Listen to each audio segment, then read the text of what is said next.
Kesempatan ini kesempatan kita mencari waktu yang longgar untuk koordinasi yang menyesuaikan dengan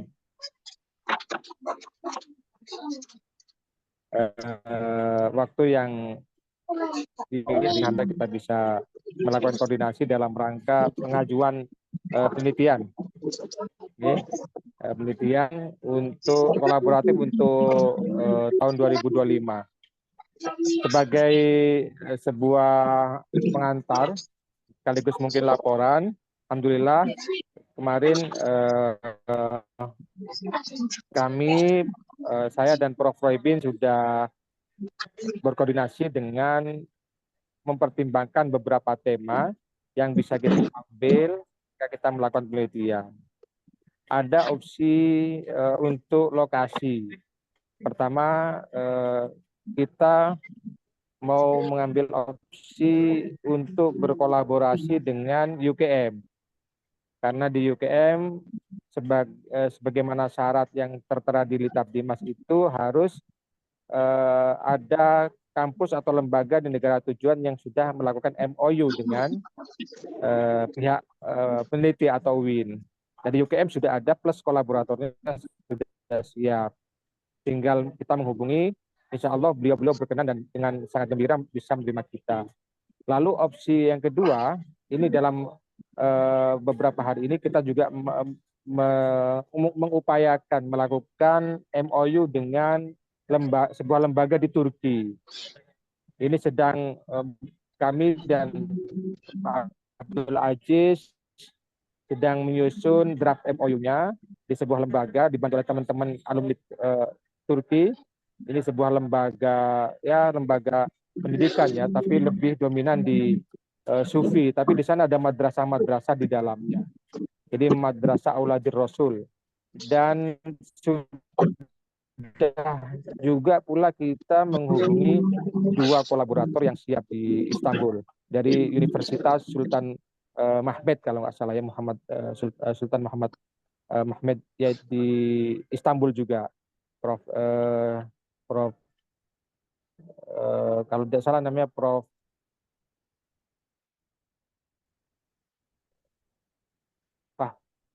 Fahmi atau apa kemarin saya Pak ya. Insya Allah hampir mirip sama namanya Pak Fahim, Prof. Fahmi kalau nggak salah ya. Nah ini begini Prof, setelah kita mempertimbangkan dan juga Mas Angga kemarin sempat ngobrol, opsi kalau jenengan lebih berkenan ke Turki pun bisa. Tinggal kita sesuaikan tema-temanya. Hari ini kita koordinasi kira-kira tema mana yang lebih sesuai. Karena kemarin kita kalau nggak salah bicara di wilayah moderasi agama ya dalam perspektif fikih ta'ayus kalau nggak salah yang ada dalam diskusi. Dan saya tanya Mas Angga, ternyata Mas Angga sudah mencatat beberapa yang telah disampaikan Prof. Roybin. Kalau nggak salah ada 10 lembar itu catatan yang disimpulkan oleh Mas Angga dari pertemuan sebelumnya dengan Prof. Roybin. Nah, opsinya bisa kalau kemudian kita ingin lebih kompetitif, bisa jadi kita sekaligus saja enggak apa-apa mengambil 3 lokasi, di UIN sendiri, kemudian di Malaysia, dan ditambah di Istanbul. Itu barangkali dalam satu pertimbangan bisa menjadi nilai kompetitif ya kalau kita kemudian mempunyai tujuan lebih dari satu negara misalnya. Mungkin seperti itu. Tapi itu opsional, kami serahkan kembali ke tim ini bagaimana kiranya, karena insya Allah Mas Angga pun nanti juga ada tim. Jadi yang ke Turki ini yang sudah berencana sudah 2 Prof. Yang dari kelompok kita ada timnya Pak Abdul Aziz dengan tema bahasa Arab. Kemudian ada kelompoknya Mas Angga dan Prof. Ulum dengan tema Sufi, lebih ke Sufi ya, nilai-nilai Sufi. Sementara kita ini menyesuaikan kalau Prof berkenanya tidak hanya Malaysia, monggo, atau hanya Malaysia nanti ditambah negara Turki tapi tidak dalam rangka penelitian, mungkin menyertai teman-teman yang lulus di Turki. Ini opsi. Barangkali itu sebagai pembuka saya. Untuk selanjutnya kami serahkan kepada Prof. Roybin pertimbangannya nanti agar bisa respon oleh Mas Angga dan Pak Fahim tentang teknis dan konsepnya. Waktu dan tempat kami serahkan kepada Prof. Sohibin. Monggo, Prof. Assalamualaikum warahmatullahi wabarakatuh. Waalaikumsalam. Eh, Sahabat Abu Bakar, sahabat Angga, sahabat Fahim yang berbahagia.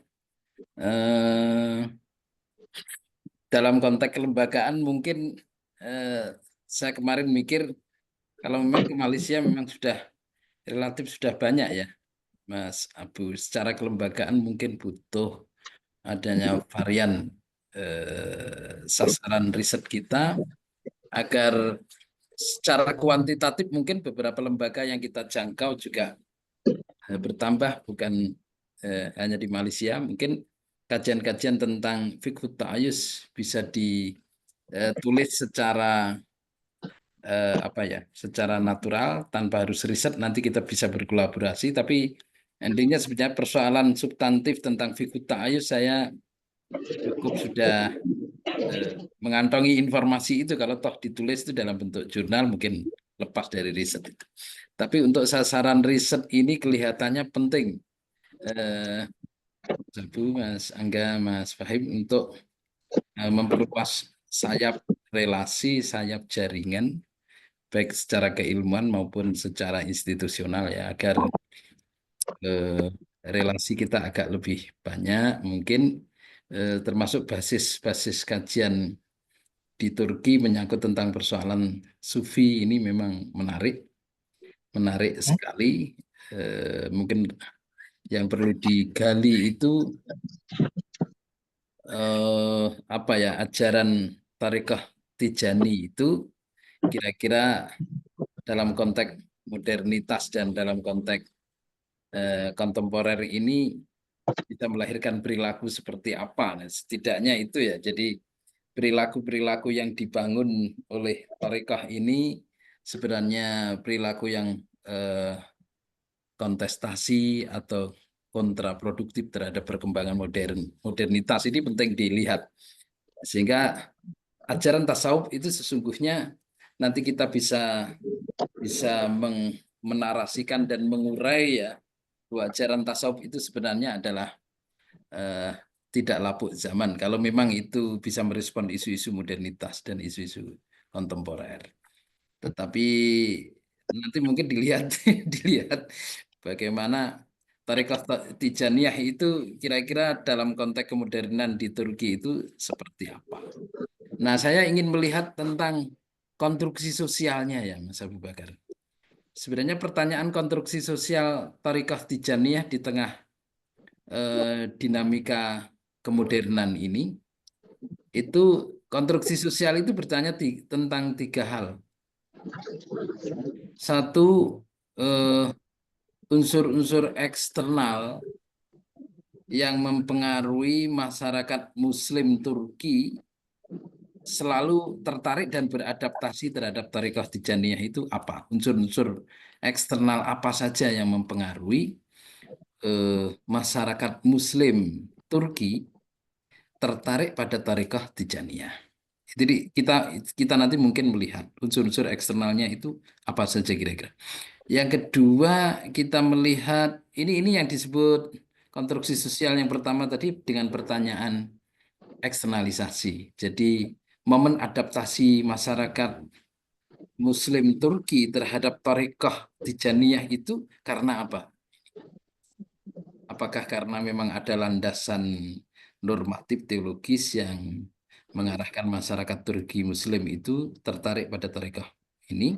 Ataukah jangan-jangan ada unsur-unsur mitos ya, unsur-unsur mitos maupun apa itu logos ya, yang mempengaruhi masyarakat Muslim Tijaniyah tertarik pada Tariqah Tijaniyah itu.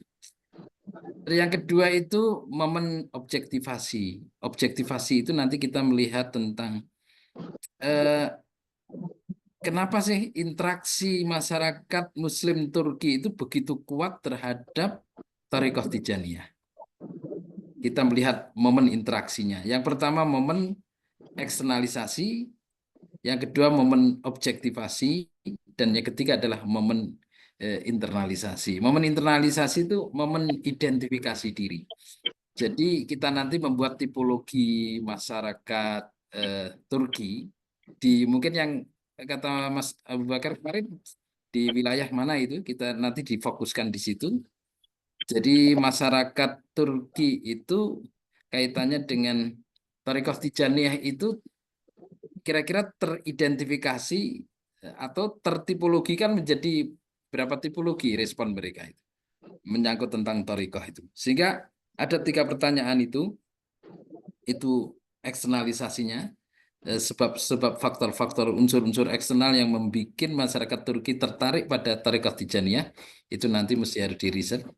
Yang kedua itu kira-kira fungsi dan kegunaan Thariqah Tijaniyah itu sejauh mana yang dirasakan dan dialami oleh masyarakat Turki, sehingga masyarakat Turki itu tidak bisa dipisahkan kecenderungannya pada Thariqah Tijaniyah. Jangan-jangan mereka memang sudah merasakan fungsi dan kegunaannya yang luar biasa. Ya kayak majelis-majelis zikir itu kan kita nggak bisa kan melihat dari jarak jauh. Kita nggak bisa mendorong sekaligus nggak bisa melarang karena mereka sudah merasakan itu. Yang ketiga kita akan melihat tentang tipologinya. Jadi tipologi masyarakat Turki, responnya terhadap Thariqah Tijaniyah. 3 pertanyaan itu untuk menjawab satu konstruk teori Berger yang disebut dengan konstruksi sosial itu, Mas Abu Bakar. Itu bagus sekali kalau itu kita komplit 3 pertanyaan itu. Eh, Nah, nanti tentu dari 3 persoalan inti itu eh, di di mungkin nanti tak oret-oret ya Mas Abu Bakar ya. Tak Ya, oret-oret. Prof. Ya. Nanti saya di WA ini apa itu tempatnya itu Mas Abu, kira-kira tempat yang pas menjadi basis kegiatan Thariqah Tijaniyah itu di daerah mana? Nanti sambil ditelusuri. Nah, kalau tempatnya di sana, saya rasa berarti kalau kalau kita ke Turki, berarti berapa kelompok yang ke Turki? Banyak. Ini Prof, sebagai informasi, Eden. Pertama ada apa? Ada yang perlu saya sampaikan. Kalau yang di Turki itu lebih ke Thariqah Maulaya, Prof. Rumi, gitu. Kalau yang Tijani itu di dulu draft Maroko itu yang kita siapkan, tapi bisa dipakai kemudian diadaptasikan di Turki di Konya, kota Konya itu ya, di makamnya Syekh Jalaluddin Rumi itu di sana lebih ke Thariqah Maulaya. Itu Maulaya. yang pertama. Hmm. Kalau untuk kelompok insya Allah sementara mulai yang Torikohnya Rumi. Kemarin Mas Angga itu juga bicara tentang apa ya kaitannya atau perannya terhadap apa ya social movement ya, semacam gerakan-gerakan sosial misalnya terhadap apakah peran Torikoh Maulaya dan penganutnya terhadap misalnya keberadaan inflasi di negara itu, terus kemudian kedatangan imigran dan yang lain. Memang ada beberapa perubahan setelah ada krisis moneter ya di Turki itu. Apakah kemudian apa namanya keberadaan Thariqah Maulaya itu berdampak ya, penganutnya terhadap gerakan-gerakan sosial yang ada di Turki secara umum. Berangkatnya dari Konya tentunya. Itu opsi pertama, Prof. Terus kemudian kemarin kita juga sempat bahas kalau memang sebagai nilai kompetitif karena ini rencana. Kalau memang jadi yang ke Turki itu 3 kelompok. Jadi kelompok saya jenengan sama Pak Fahim, Mas Angga sama Prof Ulum sama Mas Gofar, kemudian Pak Ajis sama tapi Pak Ajis lebih ke bahasa Arab Pak Abdul Aziz. Terus kemudian kemarin saya sempat berpikir tapi membahasakannya seperti apa nanti mungkin bisa dibantu Pak Sangga. Jadi kalau misalnya kita ingin lebih kompetitif barangkali kemarin kita juga sempat menyinggung fikih takyus kaitannya dengan moderasi beragama. Kalau misalnya itu konteksnya moderasi beragama yang ada kemudian kita sempat punya data di Malaysia, mungkin ya ini opsional aja. Mungkin isu itu bisa juga dibawa ke Turki. Paling tidak kita ingin tahu bagaimana perwakilan negara Eropa yang sebetulnya juga mayoritas Muslim dalam memahami moderasi moderasi beragama. Bagaimana persepsi misalnya generasi Z atau kaum pelajar terhadap konsep moderasi beragama antar negara, misalnya Indonesia atau Malaysia atau bahkan Turki. Itu opsional, Prof, ya. Barangkali nanti kalau menurut jenengan itu menarik, bisa kita diskusikan, atau Prof lebih lebih nyaman dengan apa namanya tadi, nilai-nilai sufi itu perannya terhadap gerakan sosial, sehingga kita butuh memahami konstruk sosialnya dulu, pengaruhnya seperti apa. Kalau dari saya itu, Prof, jadi masih opsional. Kalau kemarin yang kita bicarakan, dua-duanya sepertinya mungkin. Harapan kita kan kolaborasi ini bisa masing-masing orang itu punya punya cantolan tema. Kalau istilahnya Pak Ajis kemarin saya telepon itu, karena track record penelitian kita itu juga jadi pertimbangan. Kalau misalnya sebelum-sebelumnya memang konsen di wilayah pendidikan atau di wilayah kajian Islamic Studies, ya tentunya itu yang menjadi nilai plus kalau kita konsisten di penelitian itu. Nah, sepertinya tema yang Prof. Roybin kemarin sampaikan bisa fikih ta'ayus, bisa ke sufi, atau mungkin nanti ada kaitannya dengan moderasi beragama. Nah, nanti biar kita dibantu Mas Angga dan Pak Fahim untuk menyusun redaksi draft proposalnya seperti apa. Mungkin itu yang gitu ya. ada dalam pikiran saya, Prof. Tapi sekali lagi, untuk yang di Istanbul atau di Turki itu, tepatnya di Konya, itu lebih pada fikih Sufyan Thoriqoh Maulaya, Thoriqoh Rumi. Yang itu saya tidak terlalu banyak bahannya, Prof. Apakah kemudian di sana itu Thoriqoh Maulaya punya pengaruh terhadap penganut-penganut di wilayah Istanbul. Yang kita tahu selama ini bahkan di luar Turki, ya, melalui sastranya, melalui itu yang kita tidak tahu di Turki sendiri apakah itu berpengaruh terhadap masyarakat di sana. Tetapi yang pasti sentralnya adalah di Konya itu, karena beliau dimakamkan di sana. Di Mungkin itu, mana Prof. Pak Bos? Di Di Konya, Korea? di Di Konya, Konya. Konya makamnya sana. Hmm. Di sekitar 2 jam mungkin dari Istanbul. Barangkali itu, Prof, monggo jenengan nanti biar dibantu Mas Angga sama Pak Fahim kita membuat desainnya. Tapi mungkin kalau jenengan berkenan, 2 negara pun betul nopo-nopo kalau itu dirasa menjadi nilai kompetitif. Tidak hanya Malaysia sama Turki, karena yang ke Turki itu sementara ini yang masuk ke saya rencananya tiga tim dengan tim kita. Kan kita bisa plus, tidak hanya Turki, ada Malaysianya, plus Indonesia barangkali. Jadi satu penelitian Boten, tiga. ya, masing-masing tim punya tema-tema sendiri. Oh, ada Indonesia, ada Turki, ada Malaysia gitu. Pak Abdul Aziz mungkin ngoten pripun. Yang tahu nilainya sama berikutnya itu, nilai apa ya, istilahnya LT-nya. Betul kata Prof, kalau kita di Malaysia kayaknya kurang apa ya, kurang akmal.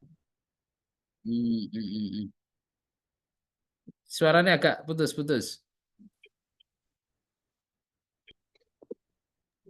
Halo,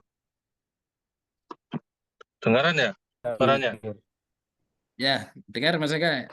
Ya, kalau ke Turki itu kemarin ngobrol dengan Gofar, itu tarekat yang paling dominan itu Naksabandia, Bro. Oh, Naksabandia. Ya, jadi saya juga telah browsing-browsing itu, datanya paling banyak nanti mudahnya untuk penyelesaian laporan dan skopusnya itu sebenarnya tarekat Naksabandia, dan Madrasah Sulaimania yang terkenal itu merupakan cikal bakal dari tarekat Naksabandia. Ya. Jadi yang dijelaskan Mas Bakar tadi itu terkait proposal yang sudah ada itu social movement, tapi boleh aja nanti pakai teori Peter Barger dan Lukman tadi yang kondisi sosial, itu sudah ada. Dan untuk mapnya kita pakai hermeneutika fenomenologis yang kemarin, yang tahun 2016 itu. Itu sudah tertata semua, tinggal adaptasi aja naskahnya itu, Prof. Untuk kota di Turki itu kemarin ada 3 yang ingin kita jelajahi, katanya Gofar itu. Jadi nanti turun di Istanbul, dari Istanbul ke Konya, baru ke Ankara, lalu kembali lagi ke Istanbul. Jadi rutenya kayak gitu kalau nggak salah itu. Jadi ada 3 kota itu. Mungkin durasinya juga 5 sampai 10 hari, nanti tergantung dari izin Seknek. Seperti itu, Prof.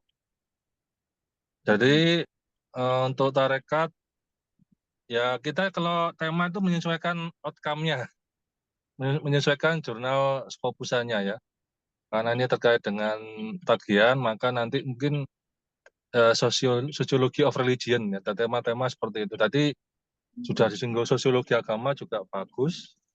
Nah, tinggal nanti dimantap. Nanti tanggal 18 itu saya konsultasi ke Prof. Irwan untuk menyusun proposal ini, sehingga nanti juga dibantu tim IAS untuk outcome-nya.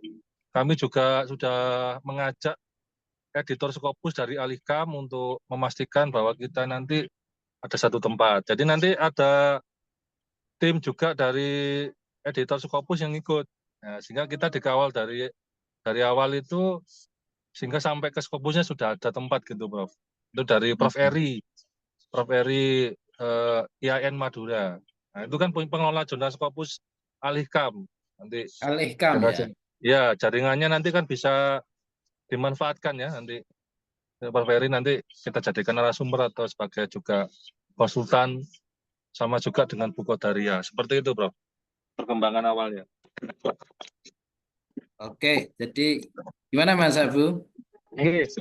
Sebagai Prof, mapunten, sebagai catatan Mas Angga, untuk isu-isu berkaitan dengan kelompok itu memang di Turki kita juga harus, karena informasinya kemarin beberapa kolaborator kita itu masih kurang kurang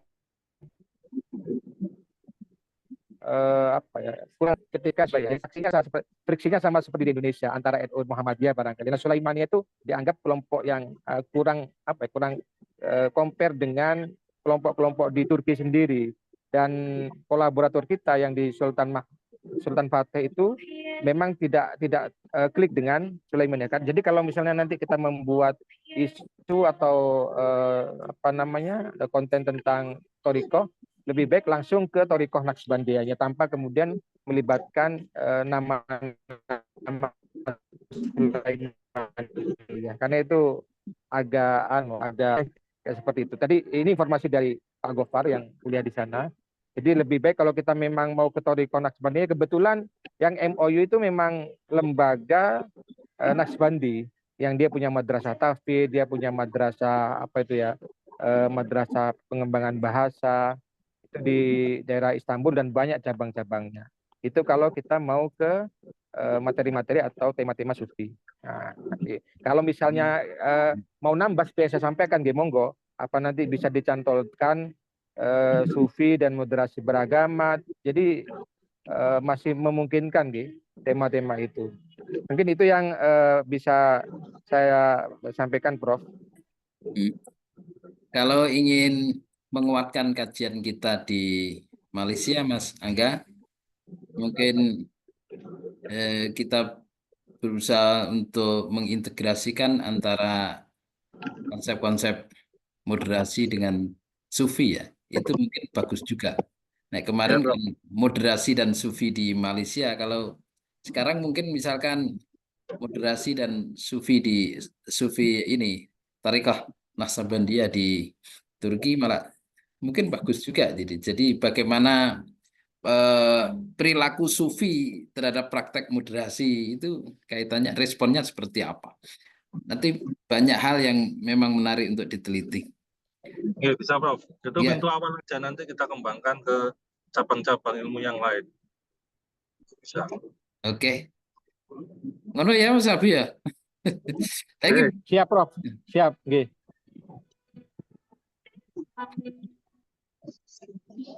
Oke, mungkin Mas Fahim. Mas Fahim itu di mana? Dari fakultas apa, Mas Abu? Sama seperti saya, Prof. Biar beliau ya? memperkenalkan diri, nggih. Beliau itu S1-nya di Al-Azhar, S2-nya di Jordan. Oh, S1 di Al-Azhar, S2 di Itu di Jordan. Insya Allah beliau bisa kita mintai bantuan untuk nyusun-nyusun artikelnya, Prof. Beliau editor di jurnal PAI. bagus bagus.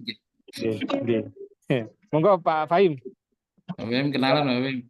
Oke. Ya, dan tonton Prof. Oke. Kenapa terima kasih sudah diajak bergabung di namanya tim ini, Pak Bakar, Prof. Roydin, Mas Anda. Alhamdulillah. Saya punya pertanyaan nih, enggak, dan Ya, silakan. misalnya kan sudah 3 kelompok ke Turki.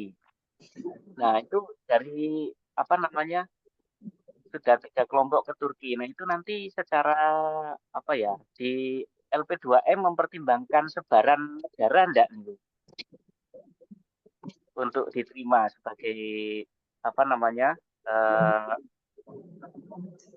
Sebagai penerima itu bantuan ini. Khawatirnya nanti ada sebaran kok semuanya ke Turki nanti diambil salah satu. Nih, khawatirnya seperti itu nanti. Ada potensi seperti itu enggak? Mas Abu. Ini sudah berkomplotan ini Mas Abu dengan Pak Aziz. Silakan Mas Abu. Ini. Nggih. Gimana gitu. Jadi gini, kemarin itu kita juga apa ya, memang bisa dikatakan apa ya, kayak gitu tidak bisa ditebak. Bisa kadang-kadang kita terselamatkan oleh kuota, terus kadang-kadang terselamatkan oleh reviewer.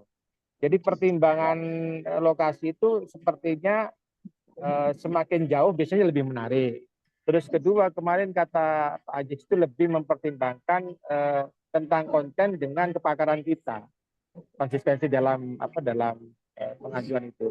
Beliau tidak membahas tentang negara mana dan di sana ada berapa, tapi pengalaman kita kemarin yang kolaboratif tahun kemarin itu ternyata Malaysia itu kalau nggak salah timnya banyak ya, dan lolos semua kemarin itu. Jadi tidak bisa diprediksi. Kenapa yang agak sulit tahun ini sepertinya itu adalah negara tujuan yang lembaganya ada MOU dengan kita, sehingga bisa jadi satu kuotanya agak terbuka lebar. Yang kedua, akan ada penelitian yang tidak bisa memenuhi persebaran secara maksimal karena dibatasi negara yang punya MOU. Dan negara yang punya MOU setelah saya telusuri beberapa tidak mudah mencari kolaborator yang punya Aedes Corpus sebagai penulis utama. Seperti kemarin di Jepang, saya sempat tanya di Jepang itu kampusnya adalah di Hiroshima dan Fukuoka. Ketika saya tanya ke teman-teman PCI di sana, nyari kolaborator yang punya Aedes Corpus itu sulit katanya. Sementara juga di sana isu-isunya tentang isu-isu teknologi kampusnya. Meskipun Mas Angga bisa saja nyarikan proposal yang berkaitan dengan itu. Tarik aja bisa, integrasi sains atau apa. Kemudian kemarin saya juga sempat komunikasi dengan salah satu lembaga namanya KMF, Korean Muslim Foundation, itu yang saya lihat di list termasuk yang mengadakan MOU dengan UIN. Tapi sekali lagi kolaboratornya yang sulit. Jadi bahkan ketua KMF-nya saya punya nomornya dan sempat saya kontak, agak bisa berbahasa Indonesia, dia orang Korea. Tapi ketika saya tanya kolaborator, sama seperti di Cina. Di Cina itu di Singsai kalau nggak salah ya, juga ada MOU. Tapi setelah saya tanya, nyari kolaboratornya itu. Kalau yang Korea kemarin Mas Angga sempat menawarkan satu nama dari Prof. Irwan, tapi saya tidak tahu nanti kita masuknya di tema apa gitu. Sementara ini tema yang bisa kita raba dan bisa kita sesuaikan dengan kondisi ini, mungkin ya Turki dengan di Malaysia, atau ada negara berikutnya misalnya Brunei, itu termasuk Thailand, itu beberapa lembaga mengadakan MOU. Sekali lagi, cuma kendalanya nanti setelah itu kita akan menindaklanjuti dengan mencari kolaborator. Sementara ini yang paling siap UKM Malaysia. Cuma yang Turki ini dalam proses kolaboratornya sudah kita dapatkan, tapi draft MOU-nya masih dalam dalam proses mengkaji teksnya. Nanti tadi kemarin saya sudah bicara sama Pak Ajis, karena Pak Ajis juga tertarik di Turki itu. Nah, itu mungkin pertimbangannya untuk penelitian tahun ini, Pak Fahim, kalau mungkin nanti jadi pertimbangan, tapi itu terbatas oleh lembaga atau kelompok di negara yang punya MOU. Yang prediksinya ya pasti ada penumpukan itu. Apakah itu di Australia, apakah di Brunei, apakah di Thailand, apakah itu di Malaysia. Turki itu termasuk belum ada. Kalau draftnya ini kan masih mau dibuat. Nah, Turki itu masih. Jepang ada, kemudian Korea, Cina, dan yang paling banyak itu di India dan Pakistan. Itu kemarin setelah saya cek yang mengadakan MOU. Nah, itu mungkin. Nah, barangkali tema itu menjadi alternatif kedua yang bisa memberikan nilai kompetitif terhadap proses seleksi itu. Atau bahkan mungkin tidak hanya negara satu, bahkan mungkin menjadi nilai kompetitif juga itu. Makanya yang paling nyaman dan ready itu ya Malaysia kalau mau dijadikan tambahan negara tujuan. Meskipun kita fokusnya multisitus. Mungkin itu yang saya tahu, Pak Fahim. Monggo. Oke, berarti Mas Abu ya. Pripun. MOU-nya itu kemungkinan jadi jelas ya, tinggal konsep saja kan. Tapi yang personilnya kan siap MOU ya. Kalau personil yang kolaborator itu kita tidak dari lembaga itu, karena lembaga itu lembaga madrasah, tentu kolaboratornya kita dari Sultan Mahmud itu, dan kita sudah nge-zoom sama beliau dan beliau siap, dan bahkan yang saya ceritakan kemarin minta diundang ke UIN itu Prof Fahmi itu. Terus yang satunya ada lagi dan alhamdulillah beliau berdua bisa bahasa Arab. Jadi enak nanti kalau kita kedua-duanya bisa bahasa Arab, termasuk dia yang di lembaga survei itu juga bisa bahasa Arab. Ustaz Fahim nanti. Kita kan kalau 3 kelompok tambahin itu. Di Scopusnya di Turki sudah ada ya yang Mas Angga kemarin sudah ngecek. Langsung CV-nya saya minta Mas Angga untuk ngecek. Kalau yang satunya itu agak baru, tahu Prof Fahmi itu beliau di associate profesor. Dan ada di Scopusnya. Prof Madia gitu. Sampun wonten nggih. Tinggal kalau 3 tim tinggal kita cari tambahan 1 agar semuanya punya kolaborator sendiri-sendiri. Insya Allah mudah katanya di sana. Karena di sana juga butuh kolaboratif. Mereka kan dalam rangka itu juga, Prof. Menyusun tulisan untuk kepangkatan mereka. Berarti kan selama ini karena belum ada MOU, riset yang dilakukan di Turki kan masih belum ya? Masih. Karena kebijakan MOU itu tahun ini, Prof. Yang kemarin nggak ada. Untuk tujuan. Tahun kemarin itu bebas kita, yang penting ada kolaboratornya. Bahkan kemarin kita kan tujuan Jepang, kolaboratornya Malaysia. Tujuan Jordan, kolaboratornya Malaysia. Jadi semuanya pakai Malaysia kemarin kita itu, 3 tim itu. Oh gitu ya. Nah, yang sekarang ini ya katanya Pak Ajis gitu, kadang-kadang situasional lah, nggak ketemu lagi, nggak dapat MOU terus gimana? Sementara kuotanya terbuka, akhirnya ya lulus dengan sendiri. Meskipun nilainya nggak tinggi atau tidak memenuhi syarat, kadang-kadang.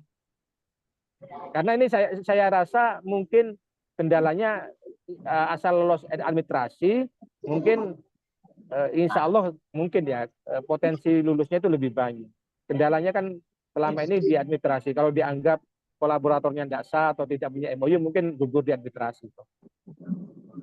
Ya, kemarin diskusi di forum Senat itu memang semua profesor diberi jatah, tetapi diskusi berikutnya ya pokoknya gaya proposal gitu. Alhamdulillah kalau gitu berapa ini sudah jadi nilai lagi tuh. Nggih. Makanya jenengan nanti jenengan bisa kita bangun suwun bayangan lagi cadangan itu. Kemarin waktu rapat Senat. Nggih. Nah, update seperti ini dibutuhkan, Prof. Dalam update rapat Senat seperti ini dibutuhkan untuk penyusunan strategi kita. Agar kita bisa tripnya itu biar maksimal sama Scopusnya. Ya betul. Oke, berarti lebih menarik saya Mas Abu ya untuk memperbanyak saja varian riset kita, kolaborasi kita. Benar, Prof. Ini secara institusional itu kan lebih bergengsi, misalkan pasca sarjana UIN misalkan, atau tarbiyah UIN itu lalu dulunya dari Malaysia lalu kemudian berubah bergeser ke Turki, kan bagus itu. Bagus, Prof. Saya itu nanti kalau Lebanon malah lebih kalau Lebanon malah Prof Irwan siap itu menjanjikan satu Skopus itu kalau bisa Lebanon. Oke aja negara-negara yang Tapi resisten yang ya. perang Nggih Lebanon tak resiko, Prof. Bahaya. Nggih.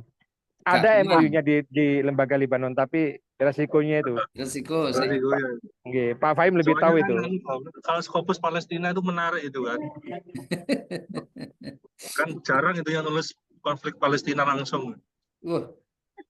Top jane ya. Itu mesti novelty-nya jelas.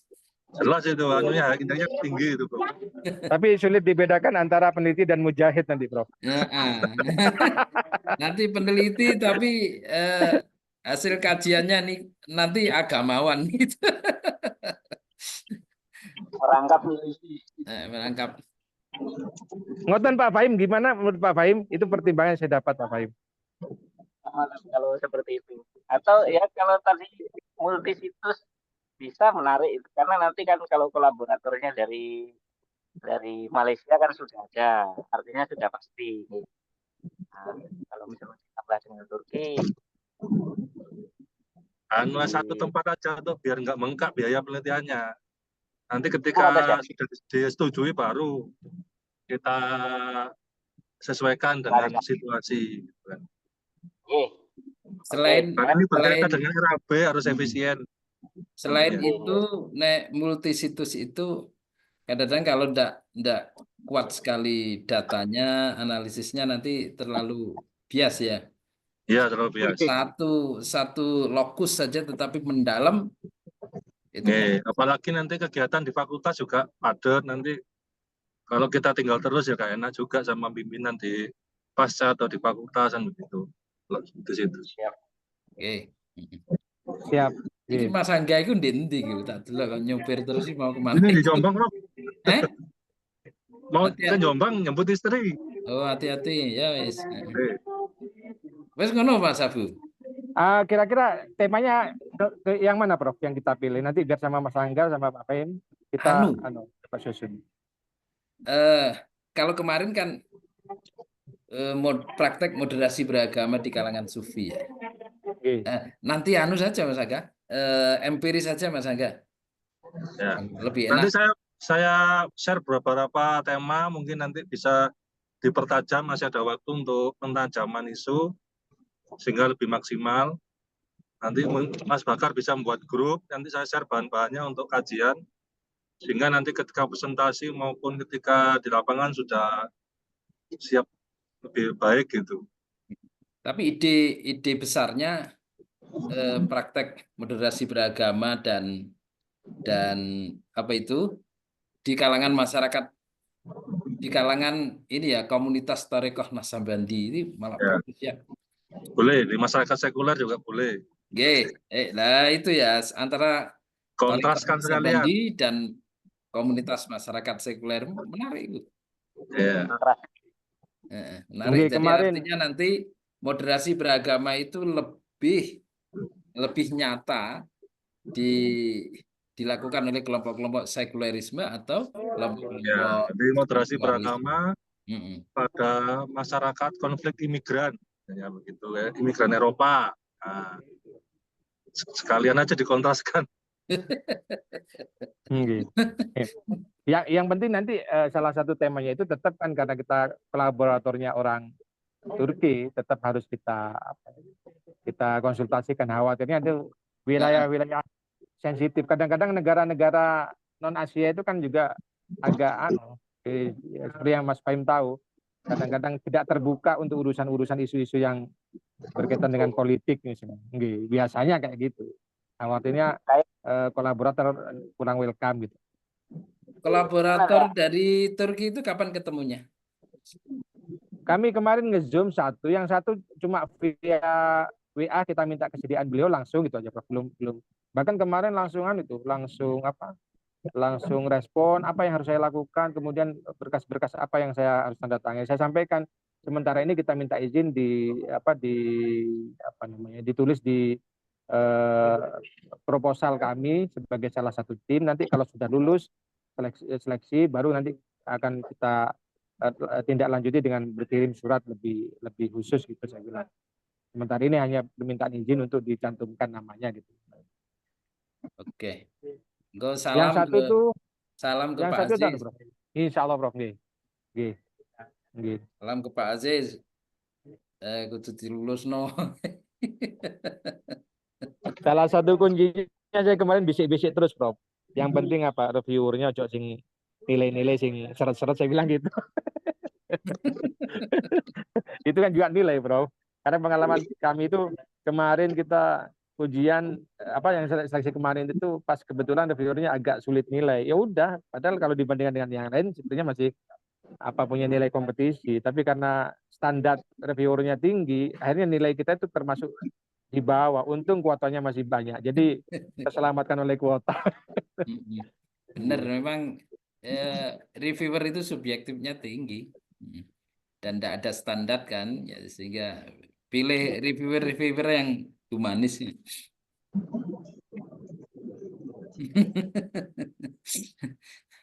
Itu ya, Mas Abu. Nggih, Bro. Sudah. Wes. Itu. Jadi intinya menurut saya hampir rotok mirip-mirip titik di Malaysia itu malah itu kontinuitas ya dari riset kita yang di Malaysia dilanjutkan di Turki, tetapi isu besarnya masih menyoal tentang moderasi beragama dan sufi itu. Siap globalisasi moderasi beragama. Oke. Siap Prof. Syukran jazila. Fahim Hassani. Assalamualaikum. Mari khutbah ini tadi. Nanti kita buatkan grup segera Prof. Nanti banyak. Oke. Ya. Kita akhiri dengan bacaan hamdalah. Oke. Salam semua, mohon maaf atas segala salah. Assalamualaikum warahmatullahi wabarakatuh. Waalaikumsalam. Kita ketemu. Waalaikumsalam. Kalau kita lanjut di grup nggih. Nggih, insyaallah nggih. Matur nuwun nggih. Prof. Bawahi.